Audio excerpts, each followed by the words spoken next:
What the fuck is up, everyone? Prison Meddler here. I'm doing back with another reviewing and rating every album series, and today I am doing Dream Theater. As you may know, yes, this will be video this time instead of just audio only. Yay! But yeah, guys, it's gonna be the same way I do as audio only.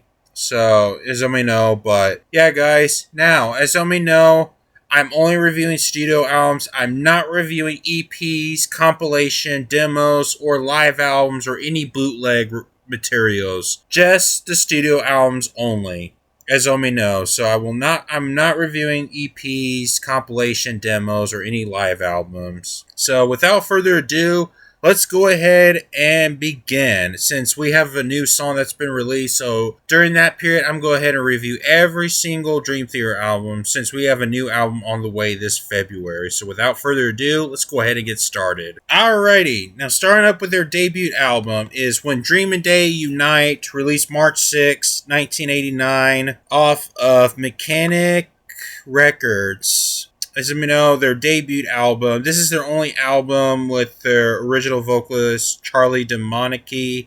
This is their only time on it. I think the band was underground by the release and it didn't turn out very successful. So, as you know, this is their only album with the full original lineup. And, yeah, now, as with this album, yeah, it does have really solid songwriting materials.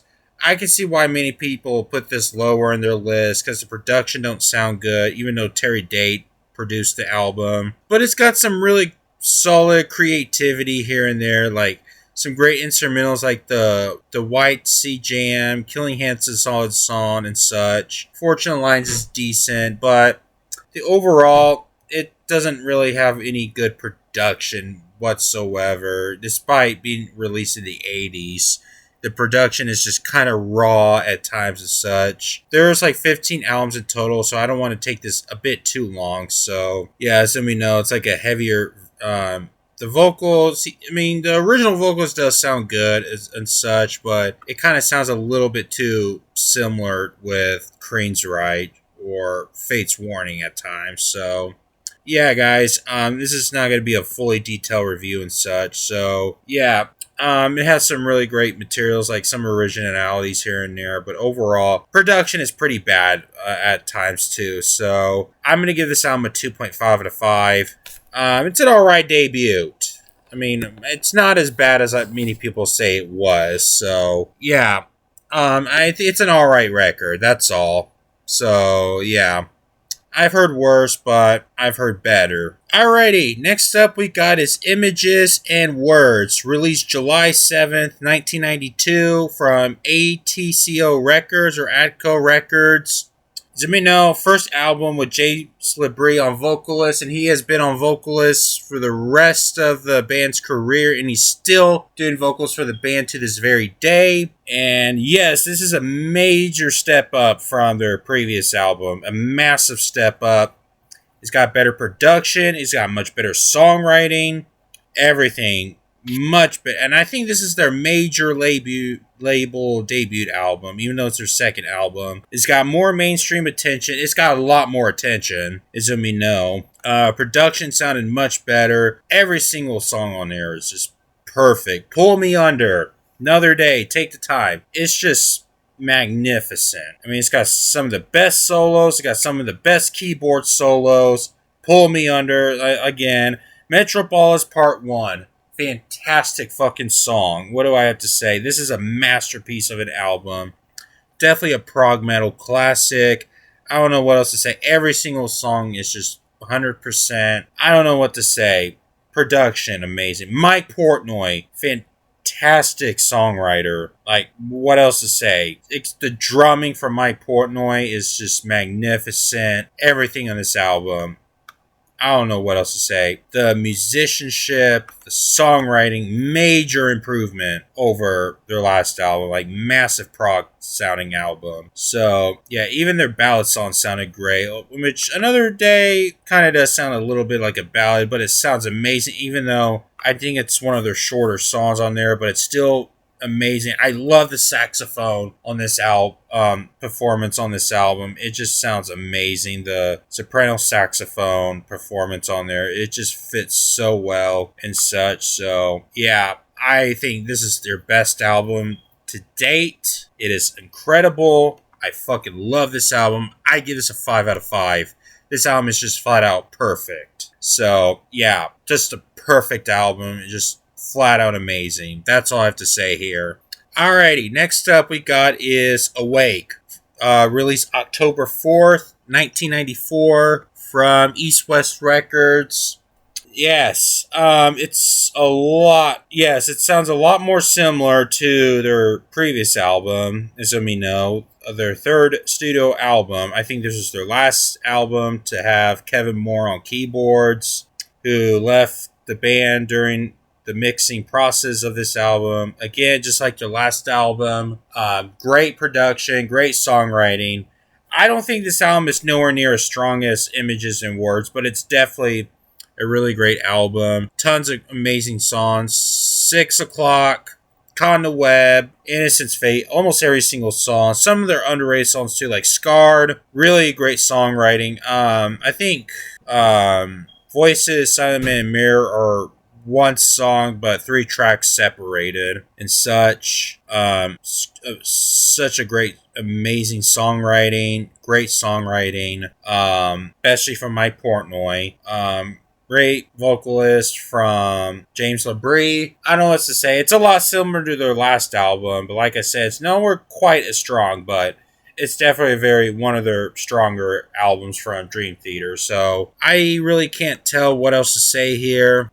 I think this is their first album to have 7-string guitars, I believe. I believe so. I think some of the songs will have more of their heavier sounding riffs through here throughout, and it has a much more heavier approach than their last album as well, and it has more of their alternative with their groove metal type sound. Kind of has a little bit like a Pantera type sounds on a few of their songs with the 7-string guitars and such.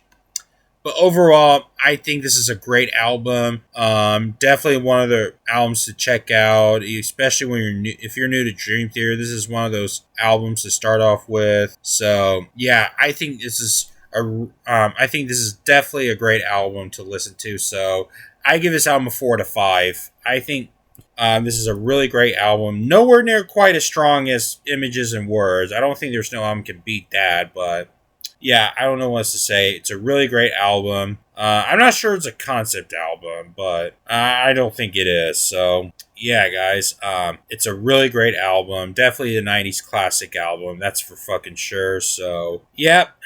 I have to say, this is a really great album. Alrighty, next up, we got It's Falling Into Infinity, released September 23rd, 1997 through East West Records. I think this is their only album with Derek Sherinian, whatever his last name is, with on keyboards. And yeah, I think this is somewhat a downfall for the band because I think their record label tried to get them to make a more radio-friendly type songs, and some of the fans don't really like it, even though the band members kind of want to go against it, especially for Mike Portnoy. I did a album review on this years ago called Why It's Underrated series, and I still pretty much stand by on what I said about this album. It's a solid album. No, it's nowhere near as strong as their last 2 albums. And yeah, I can somewhat see why many people hate this album. It's a lot more basic from Dream Theater standards. It's way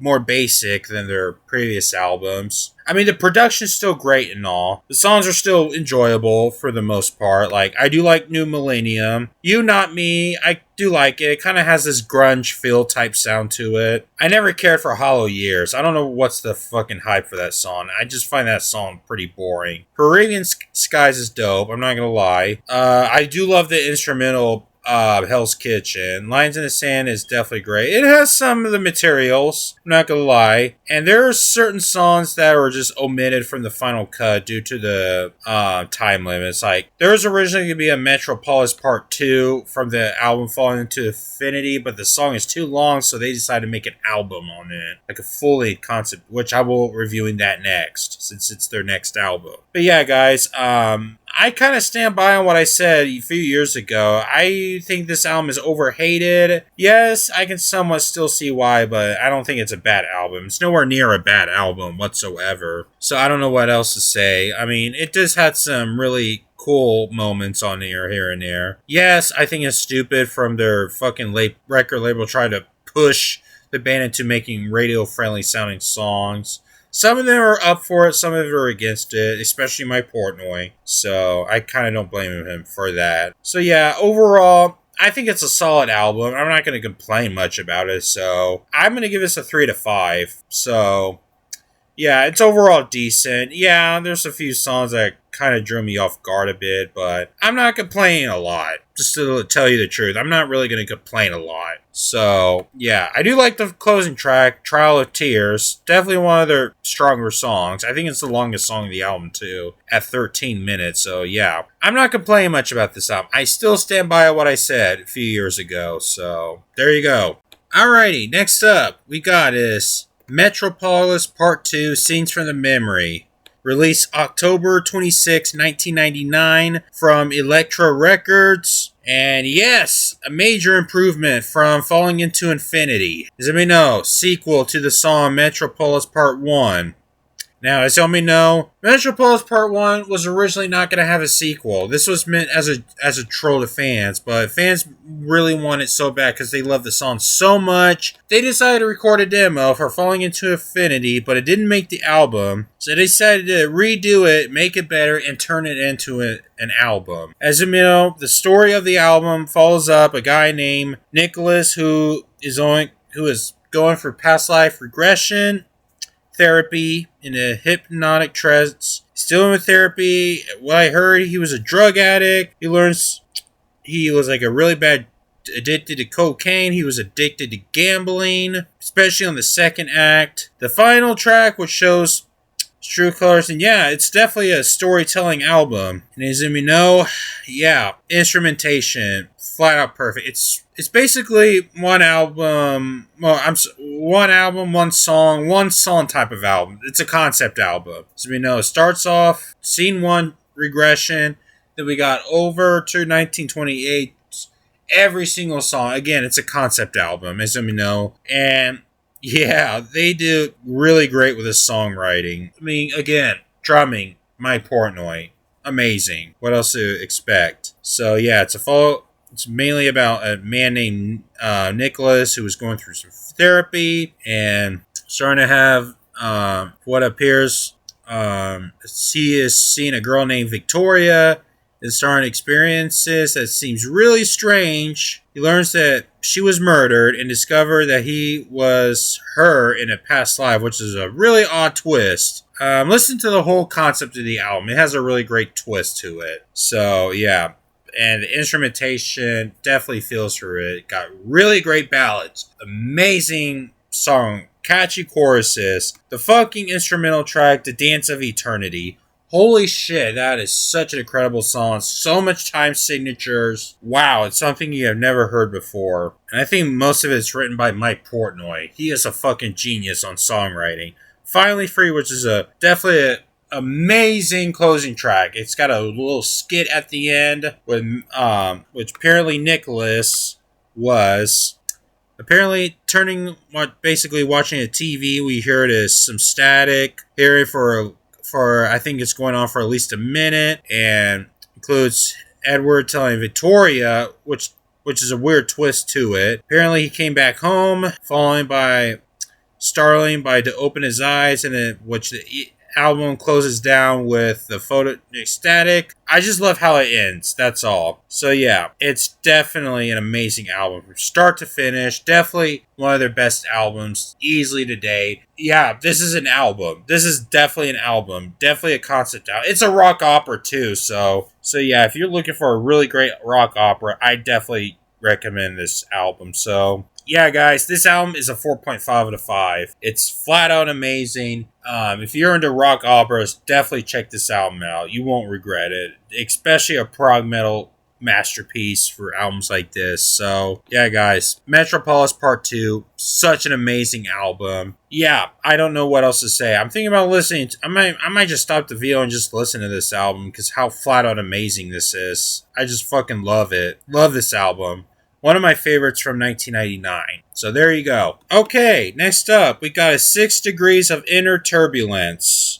Released January 29th, 2002. From Elektra Records. Now, this is the first album to have one song, which is The Glass Prison, which is the first track off the album, to have a 12-step suite, which is mainly about Mike Portnoy's story of recovering from alcohol addiction. And it goes on like that up until Black Clouds and Silver Linings from 2009. And I just love Glass Prison is basically composed of 3 parts and such. I don't know if it's a concept album. I think disc 2 is. It's a double album, as some of you know. One song, which is disc 2, which is basically 6 Degrees of Inner Turbulence, which is a 42-minute song. Flat out amazing. It's got a lot of influences from this album, like from, excuse me, a lot of influences throughout this album. It was influenced by U2, Alice in Chains' Dirt, Metallica's Master of Puppets, Megadeth's Rust in Peace, Nine Inch Nails' Downward Spiral. Tons of influences, like, they've been listening to from their writing. Got Blind Faith. Let's talk about the drummer again. Drummer's amazing. Mike Portnoy, what do you expect? Blind Faith, Misunderstood, great debate, great song. Disappear, and then we got 6 Degrees of Inner Turbulence, which is a 42-minute song. Full, I think there's 8 different segments. Really great song. Even though its song's a bit too long, it's definitely a great pacing album. Definitely for sure. Now, first Glass Prison. Now, it starts off with a static that continues off from Metropolis Part 2, even though, oddly, it has nothing to do with the previous album at all. I don't know what the fuck my cat's doing. It's just me. She's just meowing. I don't know what the fuck's the deal here, but anyway. But yeah, it's definitely a really great album. Not quite as strong as her last album, but it's really great. It's definitely enjoyable. So I'm going to give this a very strong 4 out of 5. Little lean towards a 4.5. I just love the songwriting. Definitely great riffs, definitely amazing drumming, definitely great songwriting, that's for sure. And yeah, great solos, great keyboard solo, from whether it's guitar or keyboard, they did great on it. As you may know. So yeah, guys, I don't know what else to say. It's a really great album. So I'm going to go ahead and move on to the next album. Alright, next up we got Train of Thought. Released November 11, 2003, off of Elektra Records. So, you know, the album continues off with their last album, 6 Degrees of Inner Turbulence. Came out less than 2 years after that, and I have to say, I do think this is a lot better than their last album. Even though it's a really great album, I do think this is a lot better. Not quite as good as Images and Words and Metropolis Part 2, but it's still an amazing fucking record. I mean, magnificent songwriting. Continues on, as we know, this Dying Souls Part 2 of the Mike Portnoy trilogy, this Mike Portnoy Alcohol Recovery trilogy. Starts off with As I Am. Pretty much every song has got really great riffs. It's definitely one of their heavier albums. Endless Sacrifice, one of my favorite Dream Theater songs of all time. Honor Thy Father, amazing from start to finish. I don't know what else to say. I think this it has a much more darker approach. It has more aggressive tone to it from start to finish. Yeah, I don't know what to say. I can't give a full detailed review on it because we have a lot more albums to go. So yeah, guys, I think this is an amazing album. I would give this a 4.5 out of 5. Fucking amazing album. I think Mike Portnoy wrote most of the tracks on there. Yeah, he produced the album too, as you may know. So Yeah, I love the instrumental track, Stream of Consciousness. I think this is the longest instrumental track ever by Dream Theater, if I'm not mistaken. But it's fucking incredible, though. So, yeah, guys. Train of Thought, such an amazing album. One of my favorite metal albums of 2003. So, there you go. Alrighty, next up we got is Octavarium, released June 7th, 2005, from Atlantic Records. Now, this may be a little controversial review, and I've made reviews on this album before in the past. I don't see what's the big hype for this album, to tell you the truth. No, it's not a bad album, don't get me wrong, but I don't see what's the hype for this album. I feel like it's a step down from their previous albums, to tell you the truth. Some of their songs on there has more like this alternative rock type songs, and I'm just not quite of a big fan of it. Like, especially the song I Walk Beside You. I was never a big fan of that song. Especially the first half of this album, it kind of drug me off. Especially the third act, The Root of All Evil, which is part 3 of the Mike Portnoy series, of the 12-Step Suite series, as we know. But starting with Panic Attack, the album starts to go up a bit. The only songs I would definitely go back to from this album is mainly Panic Attack and Octavarium. That's pretty much it. It may be Never Enough. But, I find this album pretty overrated, to tell you the truth. A lot of people say it's one of their best albums. I think the reason why is mainly for the song Octavarium. And don't get me wrong, Octavarium is one of my favorite Dream Theater songs of all time. But we're not talking about the song. We're talking about the album, not the song. So, yeah, guys. It's not a bad album. Don't get me wrong. It's just, it's alright. So, I'm going to give this a 2.5 out of 5. It's an okay album. I just think it's a massive step down, and I just don't really see what's the hype for it. So, yeah, guys. But Octavarium, great closing track. Don't get me wrong. Same with Panic Attack. Great song, too. But, yeah, guys. I just don't see a hype for this album, to tell you the truth. I kind of find it overrated. Alright, next up, we got is Systematic Chaos, released June 4, 2007. Released through Roadrunner Records. And I have to say, this album is an improvement over their last album. I'll give it that. It has a little filler songs here and there, but it has some really great songs too. Like, I really love the song, The Dark Eternal Night. That's one of my favorite Dream Theater songs of all time. Forsaken's a great ballad too. Both Presence of Enemy songs are great. Repentance is more like a softer track, but I'm not complaining much. So yeah, I definitely think it's a massive step up. Really great songwriting from Mike Portnoy, as we know. Dark Eternal Night, one of my favorite Dream Theater songs of all time. I think it's one of their heavier ones too. So there's that. So I don't know what else to say about it. It's just another Dream Theater album. It's just Dream Theater being Dream Theater. I'm not really complaining a lot about this album, especially being a massive improvement. So, and it's definitely one of their most consistent albums in their discography. So I would give us a 3.5 out of 5. I think it's a really good album. Not one of my favorites, but I think it's really good. So there you go. Okay, next up we got is Black Clouds and Silver Linings, released June 23rd, 2009. Released through Roadrunner Records. And as we know, this is the last album with Mike Portnoy on drums until he came back to the band in 2023 with their next upcoming album. And I have to say, I also think this is better than their last album too. I think this is one of their more step-up albums. I think this is one of Mike Portnoy's most personal albums he has ever made, to tell you the truth. Especially with this song, Best of Times, which is about his dying father. And I think he has his dad listen to his album before he passes away, because I think he's dying during the making of this album, which is a very sad song. It's definitely one of my favorites. Count of Tuscany is such an amazing closing track.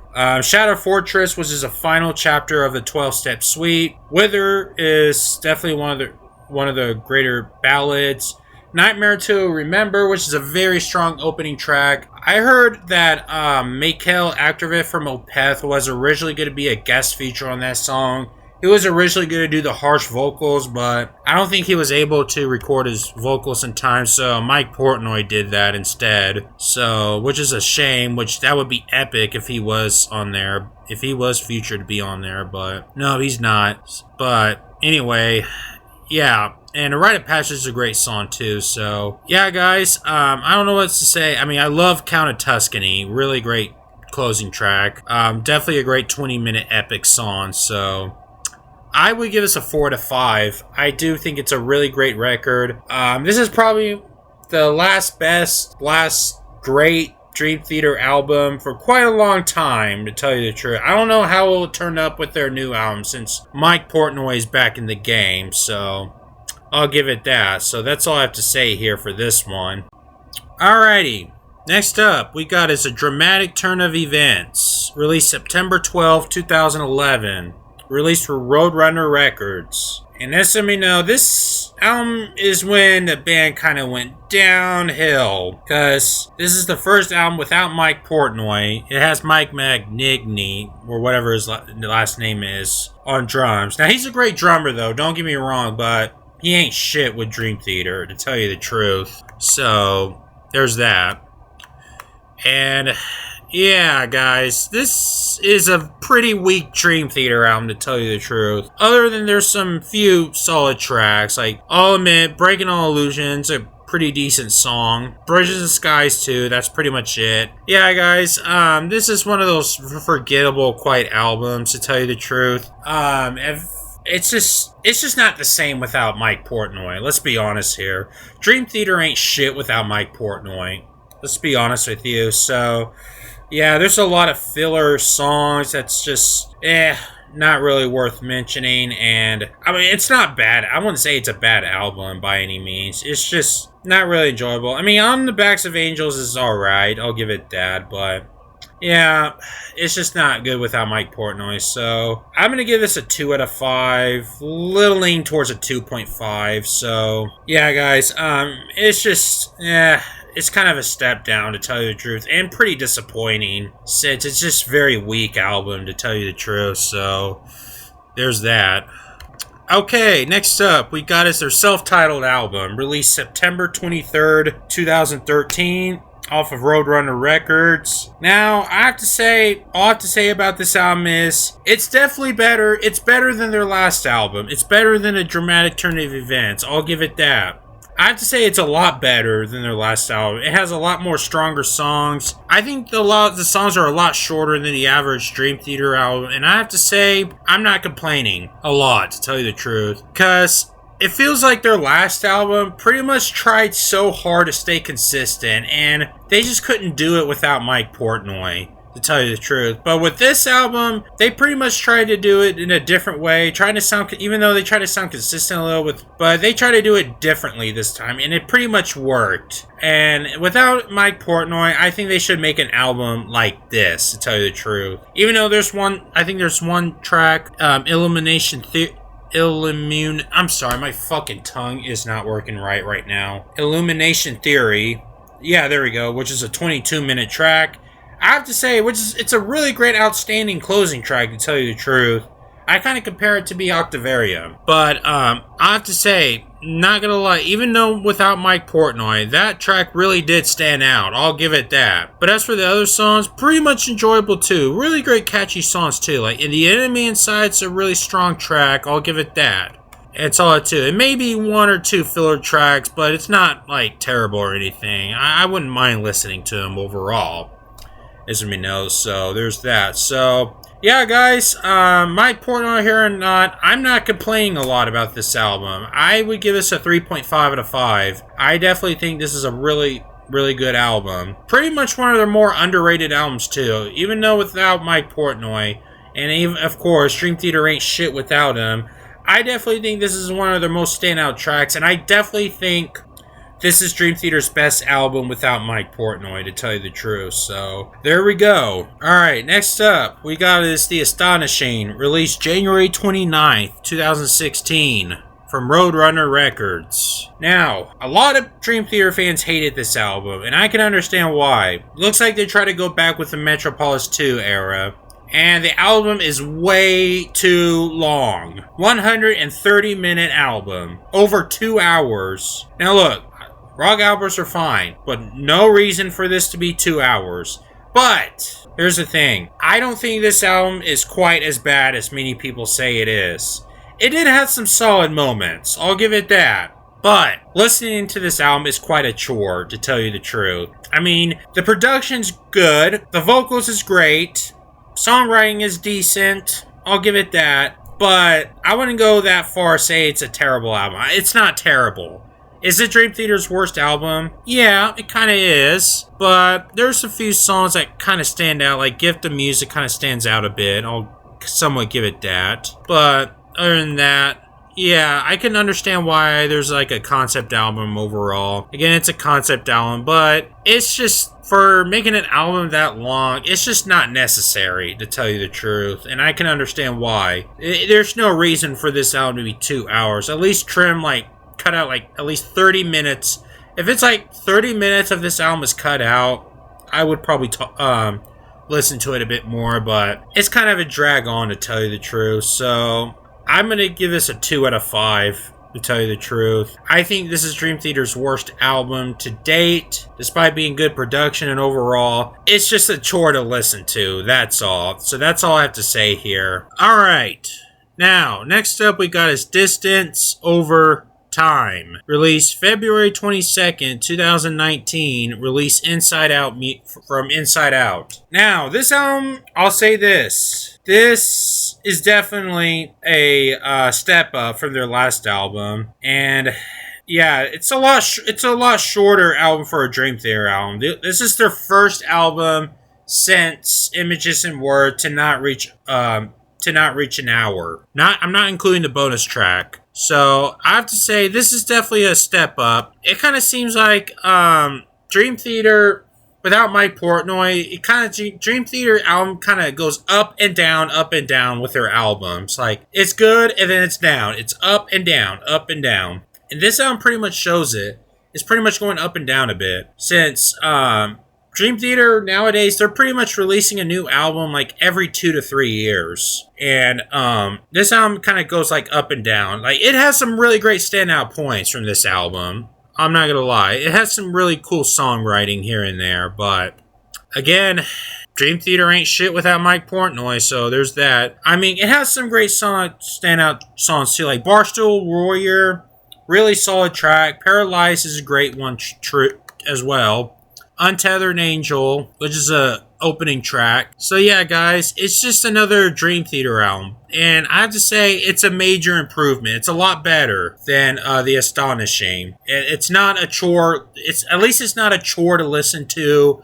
It has some great enjoyable moments throughout. So I really can't say anything else about here. So I would give this a 3 out of 5. I do think this is a really decent album. It's nowhere close to their best though. So if you're new to Dream Theater, I would not start with this album. I mean, I'm sure many Dream Theater fans will enjoy this album. I like a lot of things from this album, but I wouldn't go back to it that much, as I know. So I do think it's a solid record overall, so I wouldn't complain a lot. I mean, it does have some filler songs here and there, but again, I'm not really complaining a lot.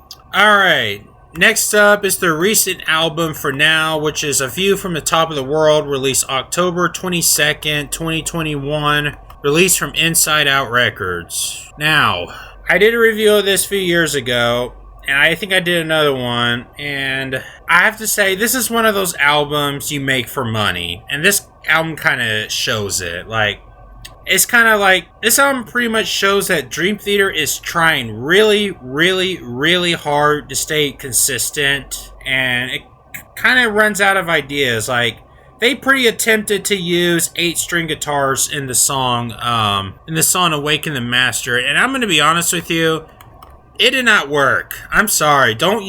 I'm sorry, Dream Theater. Stop. Don't ever use 8-string guitars ever again. This does not work for y'all. I'm sorry. It does not work for y'all. It's just, you're running out of ideas. Just stop. It just sounds like they're trying to be really consistent, and it's just not, unfortunately, it's just not working, to tell you the truth. Now, it's just one of those albums that you just make for business and money. That's just literally it. Now, I'll say this. Yes, I kind of somewhat still stand by on what I said a few years back, but I'll say this. I don't dislike this album as much as I did back then, and I no longer think this is their worst album. but it's definitely one of their weaker ones to date. Like, I may not like the song Awaken the Master that much, and I do think the 20-minute song A View from the Top of the World is definitely a filler song for a filler epic song, which is just really unoriginal and not quite original, even though I wouldn't say it's bad or anything. But there are some moments that I do somewhat enjoy, like Answering the Call and Transcending Time. Those songs are kind of catchy, okay? I'll admit they're kind of catchy. You got me. I'll say they're kind of catchy. That's all. And The Alien. I'll admit that song's pretty. I'll admit that song did kind of hit. I'll admit The Alien. That song did stand out. That song did grew into me. Okay, I'll give it that. Yeah, The Alien did grew into me. You got me. I'm gonna give this album a 2.5 out of 5. I definitely don't dislike this album as much as I did back in 2021, but I don't think it's still great, to tell you the truth. But even though this is their last album with Mike Magnini, or whatever his last name is, to bring back, at least Mike Portnoy is returning for the next album, which I'm definitely looking forward to. So yeah, I still don't think this album is that great, to tell you the truth. It just feels like this band has ran out of ideas and Mike Portnoy isn't there. And if Mike Portnoy came back and made this album, it would have been a lot better, as we know. So this album pretty much shows that Dream Theater is running out of ideas. And since Mike Portnoy is coming back, I have a feeling their next album will be a much improvement album over the last few albums that came out recently. And I have a feeling their next album will be one of their strongest. So, and this album shows that they're just out of ideas, so there you go. They're just doing it for business, so there's that. Alright guys, there's no review for their new album, Parasomnia, but you're gonna have to wait until February, because this album is not out yet. So that makes it for the video. So yeah guys, this is my reviewing and rating every Dream Theater album. This will be on video this time instead of audio only. For now on, this is all going to be in video. For now on, so there you go. So yeah guys, hope you enjoyed it. So that's pretty much I have to say. So subscribe for more content and such if you enjoy the video and all that bullshit. And I'm gonna go ahead and get the fuck out of here. So I'm out.